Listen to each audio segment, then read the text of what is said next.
Let's kick off from Nigeria. In his bid to restore political stability in Ondo State, President Bola Tinubu late on Friday waded into the month-long crisis between factions loyal to the executive governor, Rotimi Akeredolu, and the deputy governor, Lucky. Of course, the president actually did advise that all opposing parties bury the hatchet and embrace peace, eliciting commitment to this particular effect. Now, this means that Governor Rotimi Akeredolu remains the chief executive governor of the state, and the vice remains the deputy governor, and members of the State Executive Council continue their respective duties, even as the leadership of the State House of Assembly and the APC chapter of Ondo State is preserved. This issue here remains whether this is just some cosmetic approach or does it address the root cause of the matter. Now, of course, to shed more light on this and break this down to the barest minimum for conversations right now is Dr. Benson Enikuomehin, a legal practitioner and the former Ondo State Commissioner on Governing Board of the NDDC. And also joining me also is Henry Olonimoyo, a political analyst also from Ondo State. Thank you so much for your time, gentlemen. Thank you. Thank you for having us. All right, I would like to start off with you, Henry. Now, the Ondo State chapter of the People's Democratic Party, PDP, has described President Bola Tinubu's intervention in the crisis between Governor Rotimi Akeredolu and his deputy as a mere window dressing. What do you make of this? Yes, thank you very much. As expected, the president finally waded into the matter, of course, due to some of the clarion calls that came from the elders within the state, chief of which is Ruben Fashoranti. And the news we got was that the president met with them. There was a closed-door session, and there was a session that was open for the media. And I've sat down to go through the session that was open for the media to cover, and I've been able to pick some mixed impressions from the people who spoke. Apparently, it appears that the president has said that the status quo should remain. But you know also that in communication, it's one thing for the speaker to speak, it's another thing for the hearers to assimilate it very differently. For instance, when the state chairman of the APC was responding, he was trying to say that effectively the government, Ondo State government, is still under the control of the executive governor. Again, by the time Aiyedatiwa will speak, who is the deputy governor, and they were mentioning to him that he must sign he should agree to sign an undertaking that status quo will remain the same. So I'm confused. It's a bit of a conundrum, because on one hand, the state chairman of the party is saying that the status quo will remain the same. Nobody will be sacked in the state ESCO.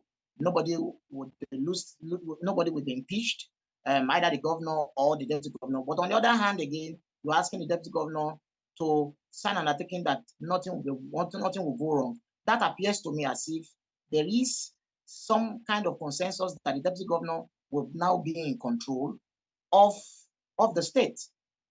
But again, if the deputy governor is in control of the state, whether we like it or not, that puts him as the acting governor of the state, which is what most of us have been clamoring for. The governor, by now, is clear to all and sundry that the governor is not in a state where he can address the public, and not to talk of carrying out and discharging his duty as governor of the state. And we had always said that in that situation, the deputy governor should assume his role as the acting governor of the state. We'll get to the aspect of what exactly the law says concerning situations like this. But I'd like to go to Benson right now. So the PDP in Ondo State have actually likened what is happening right now to been some sort of window dressing, hoping that the presidential intervention will not go the way of Bello Masare Reconciliation Committee set up, by the APC National Chairman Abdullahi Ganduje after several trips on taxpayers' expense to Abuja. But at the end of the day, we saw both parties still go to court, even after promising to withdraw all cases. What's your take? Well, I want to commend Mr. President for the intervention. I won't join people to say that it was cosmetic. I'd rather say that it was a right step in a right direction. What people feel is that Mr. President should come with a magic wand, decree something, and that comes to pass. It doesn't work in a democratic setting. The persons involved are not children, they are adults, and Mr. President also will take that into consideration. Number two, Ondo State is not subservient to any state in Nigeria or even to the federal government. It's a component unit of Nigeria. It has its own head of executive, it has the judiciary, it has the legislature. Therefore, the president will not interfere in the matter that is exclusive within Ondo State when it comes to the position of the law.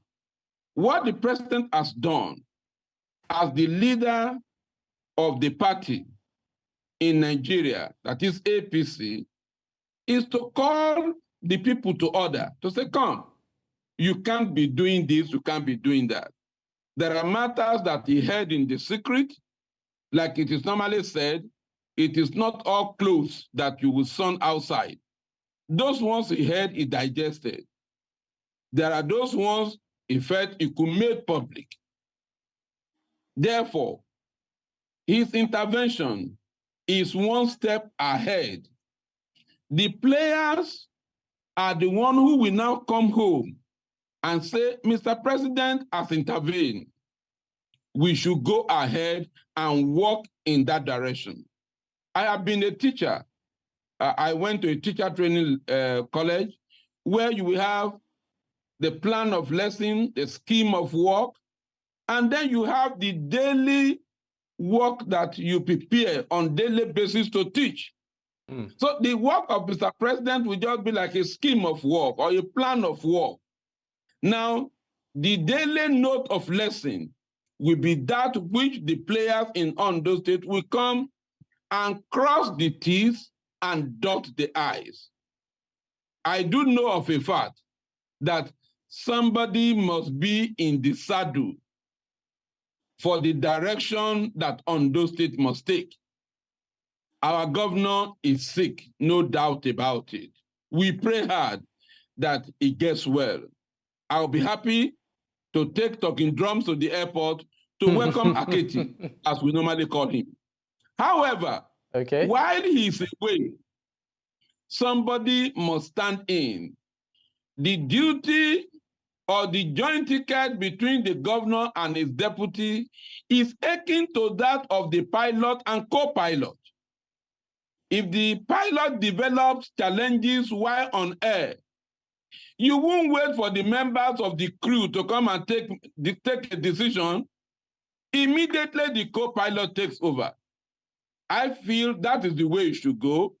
But because of the political interest of some members of the state ESCO, and we know them, already they are publishing their names here and there, and some interest in the family of the governor, these are the issues that have caused the kind of crisis we have in Ondo State. Therefore, the advice of Mr. President is counsel, is moral adjuration, is for them to go home and do the needful. And I hereby postulate that the needful should be, let us cooperate and move our state forward. In cooperating, we must appoint a driver. The law has provided for who the driver should be. The driver is the governor. But where is absent, the co-driver, which is the deputy governor, must do it.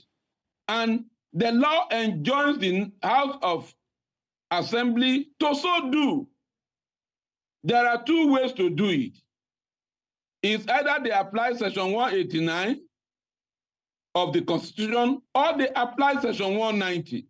In my own view, I believe that Section 190 subsection 2 should be applied, in that the governor is temporarily out. For the word to define what temporary is a different ball game. But for now, let us assume the governor is temporarily indisposed. Why is temporarily indisposed? Somebody must take charge. Now talking about somebody taking charge. Sorry, sir. Okay. I want to believe that the issue of the president asking Mr. Lokayedatiwa to give undertaking or whatever will be because once he takes charge, he's the one who acts as governor to say, please, don't be vindictive. I don't believe he should go into black and white. He should be a gentleman for everyone to feel comfortable with him. I believe he does not need to sign any document, and he should not sign. The president can make him to do so because by law, he is not responsible to the governor. He is responsible to the president. He is responsible to the people of the state and to his boss. If his boss is not around, he is the deputy boss. He should take charge. So the coming of Mr. President is not cosmetic. It's not a window dressing. It's a direction for the members of his party who are at war with themselves to find a middle ground in following the rule of law and the constitutional provision. That is my take on this matter. All right. I mean, that was pretty much exhaustive. But talking about a direction for the state, I will be going back to you right now, Henry. It appears like, I mean, the phrase, the status quo remains, seems to be a bit, vague. I mean, if we are to look at it in the true sense of it. Because right now, can we say the deputy governor right now is in acting capacity officially, or the state for now is just coasting? Yes, thank you very much. I think that is why some people are believing that it is cosmetic in their own description, because if we are not spelling it out, what is A, B, and C, then it's very likely that with the way we play the politics in our climate, many people will be opportunistic about it and will do what they are not supposed to do. So, for instance, if you say status quo remains the same, who will be saddled with governance in the state? That's one. It's important for us to know that. And in the absence of that clear leadership or that clear pathway, and with the fact that there are people in the state ESCO who have political ambitions in the coming election, and also knowing that the deputy governor also has political ambitions in the coming election, these things is very likely to become a very, very troublesome matter, as far as I believe, in the coming future.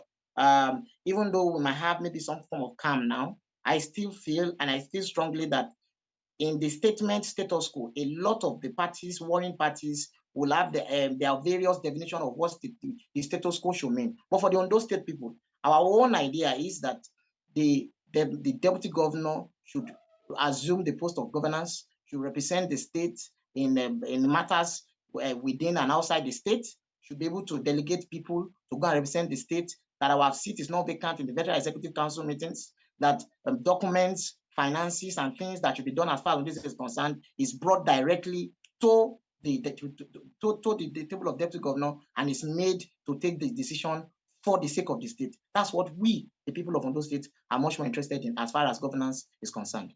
All right, I'd like to go back to you, Benson. Now, with, of course, reference to what the Constitution says about matters like this and the intervention of Mr. President, in what is going on in Ondo State right now. What is the implication of this, particularly on the political landscape in the state right now, and also in terms of administration?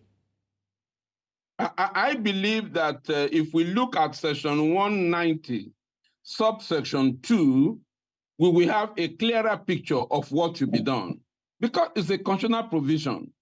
Under section 190, subsection 2, it says, in the event that the governor is unable or fails to transmit written declaration mentioned in subsection 1 of this subsection, within 21 days, the House of Assembly shall, and please mark that word, the House of Assembly shall, by a resolution made by a simple majority of the votes of the House, mandate the deputy governor to perform the functions of the office of the governor as acting governor until the governor transmits a letter to the speaker that is now available to resume its functions as governor. The implication is simple. Once the governor goes out and is unable to transmit a letter to the speaker, like it has happened now, the governor is not in Ondo State. And I dare say the governor is not even in Nigeria as of today, and that is the truth. And we must be happy that our governor has been taken out to be treated. Those who want the governor to still be acting, they are wicked. Do they want to kill this man? The man is ill, and you are asking the man willy-nilly to continue to do the onerous task of a governor. That is wickedness. But what do you think can be a reason for the governor not probably officially conceding for now, administrative authorities to his deputy? The Akeredolu I know, who is a lawyer, not only a lawyer, a senior lawyer at that, a senior advocate of Nigeria, a former president of the Nigerian Bar Association, will not want to trample the law under his feet. I believe that as at now, the man is not capable to even do anything to that effect, to be able to write and do those things. And we pity him. We feel sad about it. And people should not bring him to ridicule. For now, all hands must be on deck. So if he's unable to do this, the Constitution envisages this. The House of Assembly, led by Mr. Speaker and all the members, the law says within 21 days that the governor is out, they shall, it is mandatory, it is compulsory, it is incumbent on them.